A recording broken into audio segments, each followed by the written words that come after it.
உன்னுடைய பூர்வ ஜென்ம கணக்குகளின் பலனுக்கு ஏற்றவாறு உன்னிடத்தில் என்னுடைய அணுகுமுறை இருக்கும்.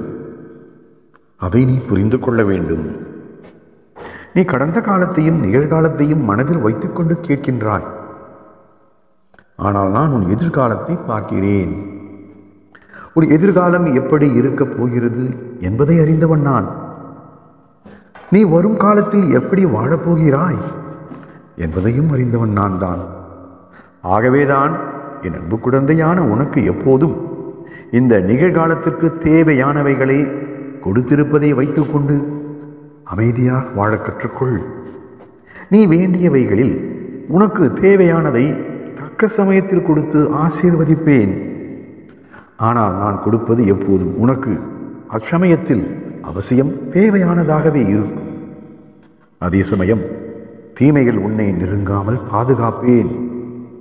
அனைவரையும் மதித்து நடந்து வாருங்கள். அன்போடு பேசி பழகுங்கள். என்றும் தூய உள்ளத்தோடு வாழுங்கள். என்மேல் பக்தி கொண்டு உறுதியான நம்பிக்கையோடு வாழுங்கள். கட்டாயம் பாபா உங்களை உங்கள் வாழ்க்கையில் உயர்த்துவார், இது உறுதி. சாய் பாபா இருக்க பயம் எதற்கு, கவலை எதற்கு? பாபா சரணம். ஓம் சாய்ராம். ஒரு எதிர்காலம் எப்படி இருக்கப் போகிறது என்பதை அறிந்தவன் நான். நீ வரும் காலத்தில் எப்படி வாழப்போகிறாய் என்பதையும் அறிந்தவன் நான் தான்.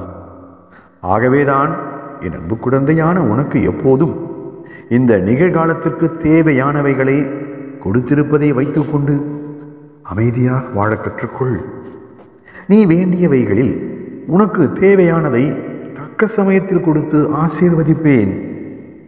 ஆனால் நான் கொடுப்பது எப்போதும் உனக்கு அச்சமயத்தில் அவசியம் தேவையானதாகவே இருக்கும்.